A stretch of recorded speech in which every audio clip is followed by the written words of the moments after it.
RTL, Manoul Chawanao. Au cœur de l'actualité du JT, en roulant avec Continental Auto. Ni le JT, miarakam ni art de vivre. Des informations bien écrites avec le stylo Bic Round Stick dans le JT. Bic Round Stick, écrit toujours comme au premier jour. JK Group vous présente.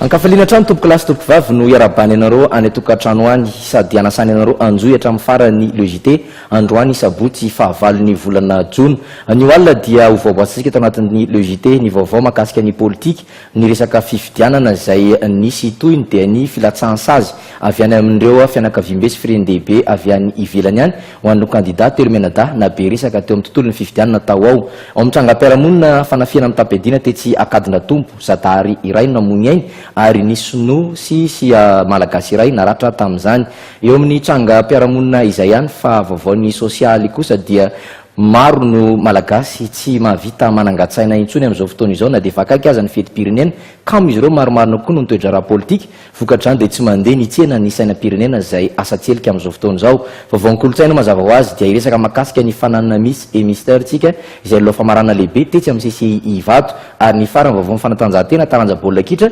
nitondra ny vokatra azon'izy ireo tamin'ny fananana RS-pirenena tany ivelany tany ireo katitakely avy eo amin'ny klubany Adjesaya sy ny klubany Jeune Mada izay no anasany anareo anaraka azy hatramin'ny farany tombontsika vaovao politika avy hatrany izany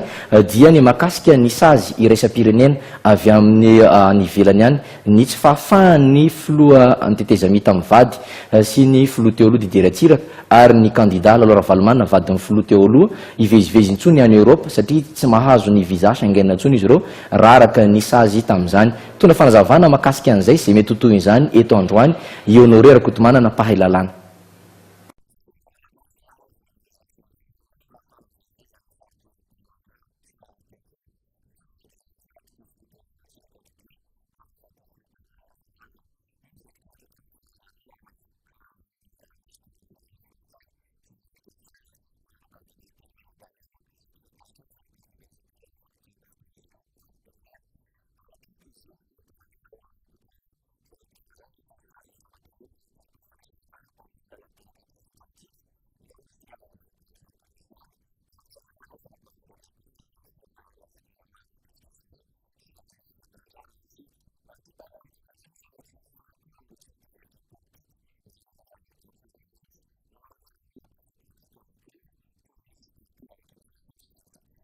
Fangatahana mpanetretena misy hoe fandaminany ianareo mpanao politika goavan'ireo ianareo zay hoe mitady le fahefan'ireo fandaminanareo fa tsy misy ny tsy vitany resaka ambonina tabatra ary tsy vitany resaka tsy vita eo ambodikilo izy endareo any tuliary zany atao midinidinika dia amin'izay fotoana zay dia vita ny lay fihavanana zany.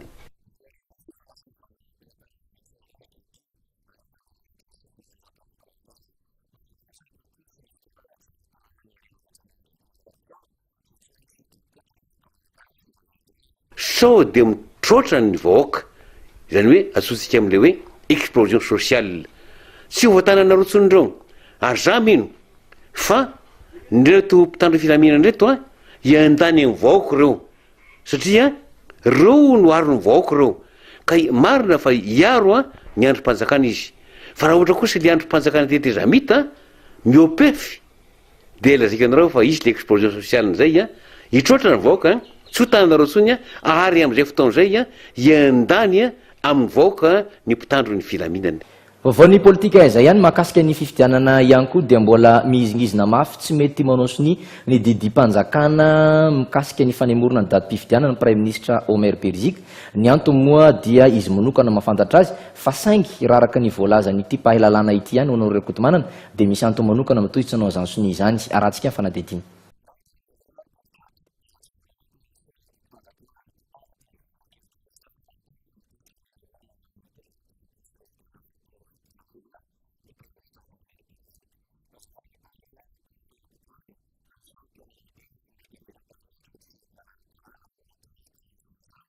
Ny gouvernemanta dia tokony moa dia efa ndrazany daty-pifidianana dia miara-tsy mihitsy fa raha araka ny eritreritro io moa samba nieritserina za samba andiavo izy zany zay le misy hoe controverse doctrinale fa le gouvernement zany a voatery roa izy tsy maintsy naraka ny fanapahany CES fa izao fotsiny kosa tokony atao gouvernement de hoe ahemotra ny fifidianana de milaza izy ny hoe angamba restiso a izay a any am'le fanapahany CES tsy mitra ndray volana zay fotsiny tokony lazay zany fa ny tena manapaka ny daty ny fifidianana ny tetiandro ny fifidianana mazava tsara misy a ny didy amandalana amin'izao fotoana zao a ary indrindra ny tondrozotra zay efa nampidirina ho lalàna manan-kery tao amin'ny firenena araky ny lalàna 240 tsipika 8 tamin'ny 20 décembre 2010 andininy fahafolo andininy fahafolo G amin'ny tondrozotra na point moa zany zareo teboka zany teboka teboka tsesy zany a amin'ny tondrozotra zany de arrivé koa ny andininy fahenina amin'ny ilay lalàna larana 2 tsipika 8 tamin'ny voalohany volana febroary 2 zay mifeny momba ny senité zany na senita moa zany a de milaza fa de hoe izy reo a any amin'ny senita ihany a miaraka amin'ny expert des Nations Unies izy nasolitenan'ny firenena mikambana zany a no tokony mamaritra ny daty mpifidianana zany hoe ny calendrier électoral.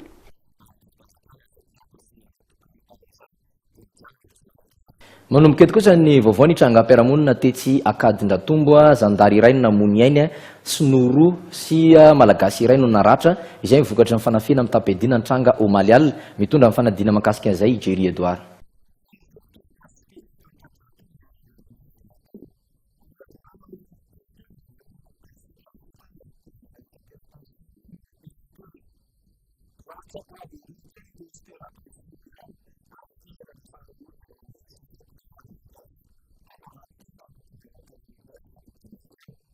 Izy dia nanaraka fa ny vavady dia tonga dia dakale ilay vavady dia izy niditra dia tapatapa-be azy hoe vola dia aveo sady nanapoko basy be raha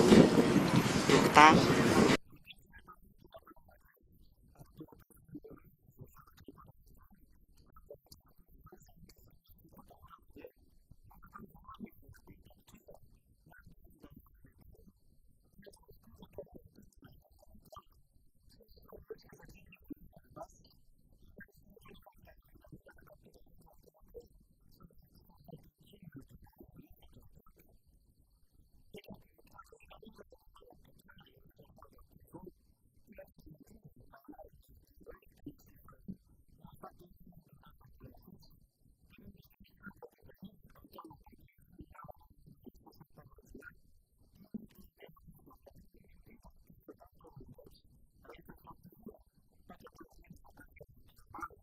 Dia sasa moa zany tena inona zany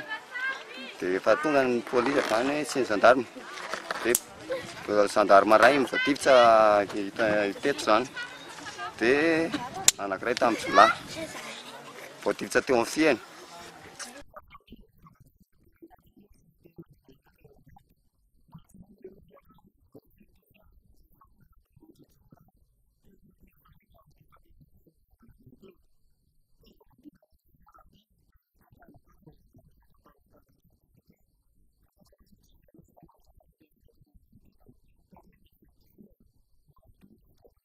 Hafa kely kosa ty loza mpifamoivoizana tranga tetsy 67 hectare ty satria raha mbola teo ampanendahana saika ampanendahana fiara ny sarim-bavy roa no niteraka ity loza mpifamoivoizana ity.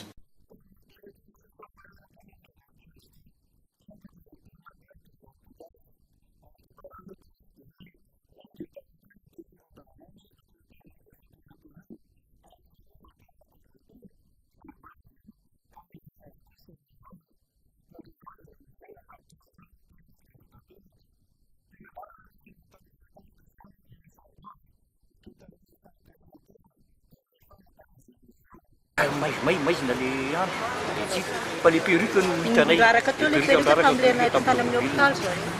dia avao polisy afaka tokakadiny tolotolo dia polisy tonga dia nandray anina nandray manaraka le tomobilany tondra misy tomobil anankiray tomobil 405 mangamanga izy ty naka le marary anankiray dia naratra ray dia ny anakoa mety ho polisy niaraka amin'ny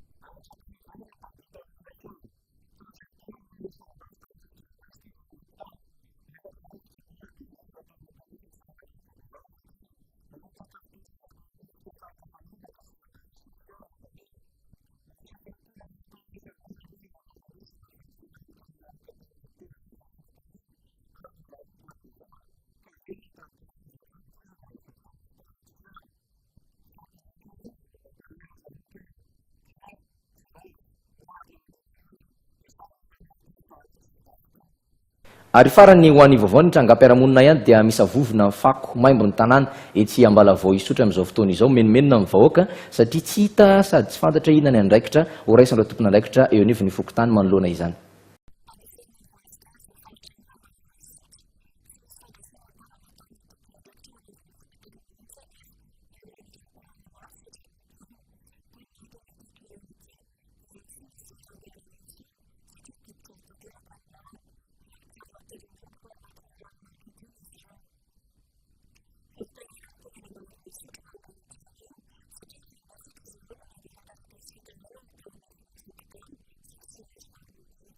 Ny olana aloha be da be fa zay azo resahany eto zany resahana voalohany indrindra zao zara hita satria ny voalohany indrindra le tsy fandraisana ndraiky tsy le fokotany ny problème anay maly tany amin'ny Samva dia niteny tamiko ny sekretera ny Samva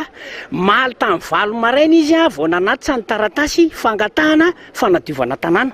nefa zay vo ray volana zao ny ainanay ka isaky mandalo izy miteny amin'ny olona dia zatra resahany dia zao sazina hozy zay satria nanao pétition fanalana azy raha ohatra zany ianao maka certificat résidence ka tsy mitovy freana aminy dia mahazo teny hafahafa dia voaroaka dia ampifilafilaina zay zany ny olona afaka be da be mijoro vavolombelona rehefa ohatra izy ka mbola tsy hialy eo dia ho hitanay nanaovana azy.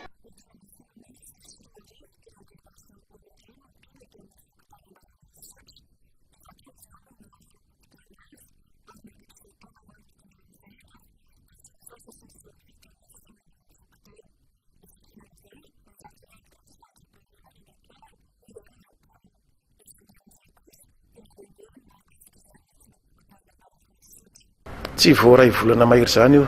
ny alahady izy io mbola nandeha tsara dia ny alatsinainy nisy an'le fiavian'ny orana faran'le nisy avandry iny no tsy nandeha intsony le izy dia tsy aitsy natanteraka zany le évacuation d'eau dia tsy misy tsony zany ny lalakomban'le rano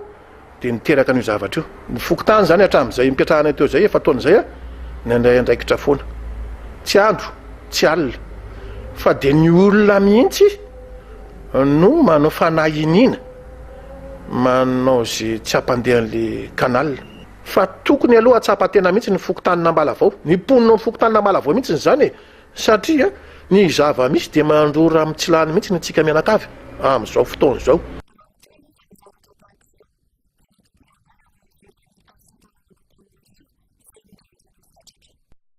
Raha araka ny fotoanan'ny fanomezana dia androany no ilazana ianareo hoe izy ianareo no tsara vitana tamin'ireo mpilalao ao anatin'ny lalao bika ahazo ny bisikileta VTT noho ny fangatahanareo be dia be nefa atao amin'ny Facebook sy tao amin'ny Twitter dia ho amin'ny alatsinainy alina izao no nolorana izany indray ho anareo hoe iza no nahazo izay amboara lehibe izay fa zao aloha tsika andeha lasasatra vetivety ao anatin'ny dokam-barotra.